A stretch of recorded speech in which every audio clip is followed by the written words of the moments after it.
memang dia bersumpah dia akan lalaikan anak Adam. Lepas mana dia dicampakkan, dikeluarkan daripada syurga dan dicampakkan ke dalam neraka khalidin. Kekal dalam neraka buat selama-lamanya. Apa syaitan minta kepada Allah SWT? Minta kepada Allah penangguhan. Tangguh sampai yaumul yub'atsun. Sehingga hari kebangkitan. Kenapa minta tangguh? Sebab nak goda anak Adam masuk sekali dalam neraka Allah Subhanahu wa taala.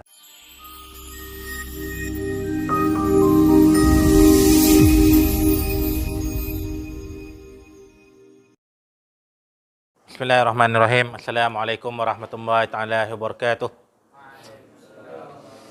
InsyaAllah sama-sama kita buka majlis ilmu pada petang ini dengan bacaan umul kitab Al-Fatihah. A'udzubillahi minasyaitonirrajim. Bismillahirrahmanirrahim. Alhamdulillahi rabbil alamin. Ar-Rahmanir-Rahim. Maliki yaumiddin. Iyyaka na'budu wa iyyaka nasta'in. Ihdinas siratal mustaqim. صراط الذين أنعمت عليهم غير المغضوب عليهم ولا الضالين. Amin. Jadi sebagaimana rutin, marilah sama-sama kita berselawat dengan selawat tafrijiyah.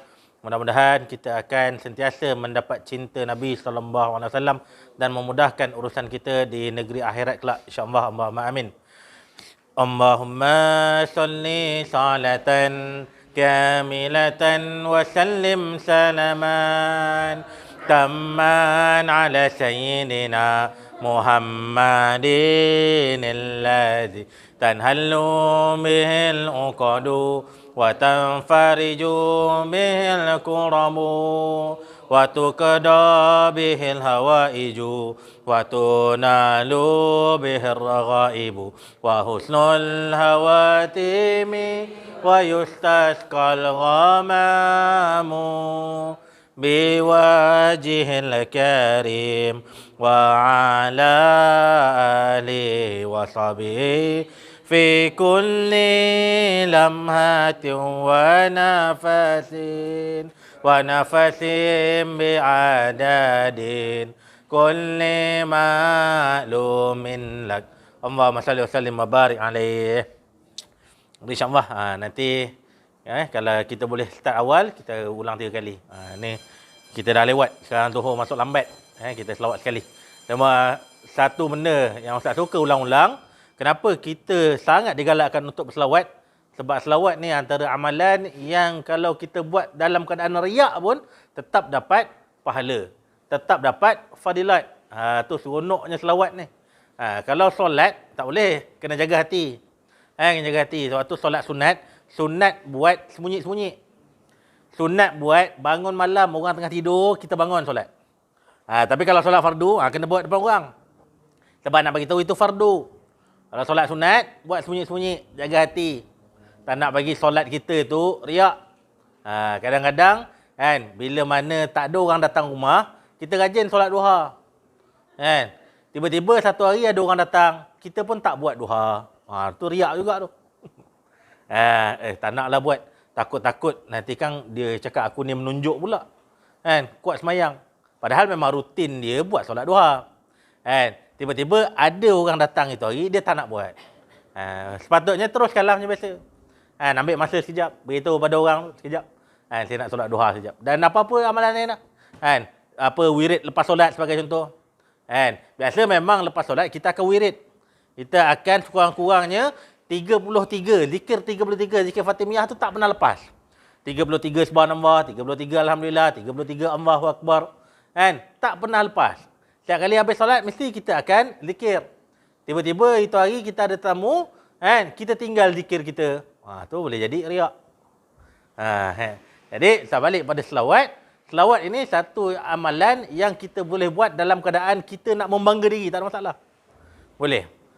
So daripada kita membangga diri, sebut cakap benda yang bukan-bukan, cakap benda-benda kotor, mencarut dan sebagainya, baiklah banyakkan selawat ke atas Nabi SAW. Allahumma salli ala Sayyidina Muhammad. Banyakkan selawat. Mudah-mudahan apa yang kita selalu keluar dekat mulut ni, itu juga yang keluar dekat hati, itu juga keluar dekat jari. Kenapa kat jari, Ustaz? Kan sekarang generasi WhatsApp. Kadang mulut tak bunyi. Tapi bila tengok chat dia dalam grup, chat dia dengan kawan-kawan, oh keluar habis semua. Babi sial semua keluar. Ustaz kalau jumpa tu, Allah sakitnya hati, sakit hati. Kan? Ustaz risau, sakit hati sebab apa? Sebab risau.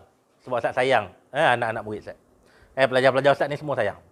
Kalau boleh kita nak bertemu balik dalam syurga Allah Subhanahu Wa Taala dalam mahabbatullah.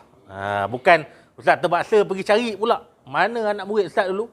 Kan? Ada pula dalam neraka nak kena selamatkan seorang-seorang. Kita nak duduk dalam berkasih sayang insya-Allah. Jadi dalam pertemuan hari ini kita akan sambung lagi perbahasan masih lagi dalam bab wuduk. Sebelum ni kita cerita pasal rukun wuduk, syarat sah wuduk, perkara-perkara yang makruh. Hari ini kita nak cerita tentang perkara yang membatalkan wuduk dan permasalahan-permasalahannya. Dia perkara yang membatalkan wuduk ni ada 4. Pertama, hilang akal. Hilang akal dengan sebab tidur ataupun apa-apa sajalah hilang akal. Yang kedua, keluar sesuatu daripada 2 jalan. Tak kira lah keluar angin ke, keluar air ke, keluar pejal ke, daripada 2 jalan najis. Iaitu kubul dan dubur. Yang ketiga, sentuh perempuan. Sentuh wanita ajnabi. Dan wanita sentuh lelaki ajnabi. Dan yang keempat, sentuh kemaluan. Ini 4 perkara yang membatalkan wuduk. Dan ada masalah-masalahnya yang kita akan bincangkan pada hari ini. Okay? Jadi kitab ini dia memulakan dengan faslun. Nawakidul wuduk arba'atu asya'a. Awwalu al-khariju min ahadis sabilaini min qubulin aw duburin. Rihun aw ghairuhu illa al-mani. Wasani dawalul aqli bin naumin aw ghairihi illa qa'idin mumakkinin maq'adatuhu minal ardi. Asalisu iltiqa'i basyaratai rajulin wa imra'atin kabiraini ajnabiyaini min ghairi ha'il wa rabi' maslu qubulin adami aw khalqatid dumurhi bi batni rahati aw butunil asabi'i. Jadi apa dia maksudnya? Perkara-perkara yang membatalkan wuduk itu ada 4. Nawakid. Nawakid ini jamak daripada naqid yang bermaksud menghilangkan sesuatu hingga ke akarnya. Naqid. Kalau tadi kita suci dengan sebab kita mengangkat hadas tadi, kita suci. Kita niat nawaitu raf'al hadasi asghari lillahi ta'ala. Daripada keadaan yang kita berhadas, kita jadi suci. Apa fadilatnya bila kita jadi suci? Kita boleh beribadah kepada Allah SWT. Asalnya tak boleh solat. Tiba-tiba lepas wuduk boleh solat. Asalnya tak boleh sentuh Quran. Tiba-tiba lepas wuduk boleh sentuh Quran, boleh baca Quran. Asalnya tak boleh tawaf. Lepas ambil wuduk boleh tawaf Baitullah Kaabah. Ini antara perkara-perkara fadilat-fadilat. Begitu juga antara fadilat kita bersuci, kekal dalam keadaan wuduk apa dia? Syaitan jauh daripada kita. Dia umpama kita ada shield. Ada perisai. Syaitan tak boleh nak dekat. Ni seronok ni. Seronok jaga wuduk sebab syaitan tak boleh nak dekat. Sebab kita tahu apa kerja syaitan. Kerja syaitan dia membisikkan keburukan. Memang dia bersumpah kepada Allah SWT. Memang dia bersumpah dia akan lalaikan anak Adam. Lepas mana dia dicampakkan, dikeluarkan daripada syurga dan dicampakkan ke dalam neraka khalidin. Kekal dalam neraka buat selama-lamanya. Apa syaitan minta kepada Allah SWT? Minta kepada Allah penangguhan. Tangguh sampai yaumul yub'atsun. Sehingga hari kebangkitan. Kenapa minta tangguh? Sebab nak goda anak Adam masuk sekali dalam neraka Allah Subhanahu Wa Taala. Tapi barang siapa yang sempat mengucap 2 kalimat syahadah, asyhadu an la ilaha illallah wa asyhadu anna Muhammadar Rasulullah, maka dia akan kembali semula ke kampung halaman dia. Ke kampung halaman kita semua. Mana kampung kita? Syurga Allah Subhanahu Wa Taala. Tapi orang siapa yang tak mengucap, maka dia akan bersama-sama dengan syaitan. Sebab kita ni dah ada perjanjian.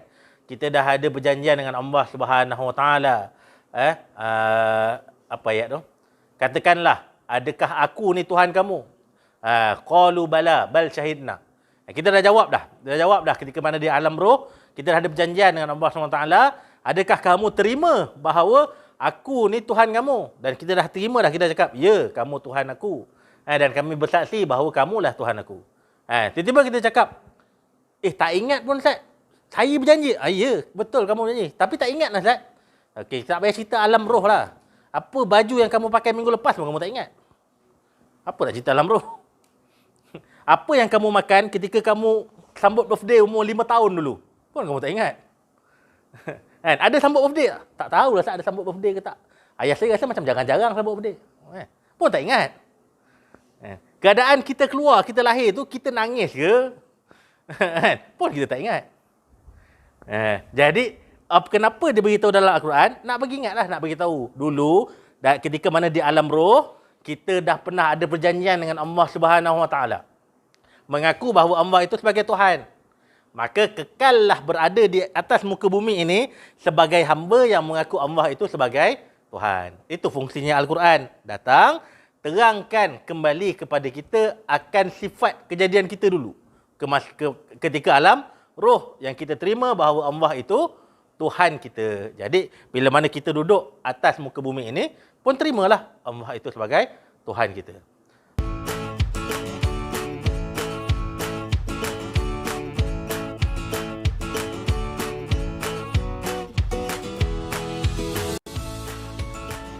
Terima kasih kepada semua para penyumbang. Syukran jazilan katsira. Jazakallahu khairal jaza. Minumlah Tanwir Koko terbaik.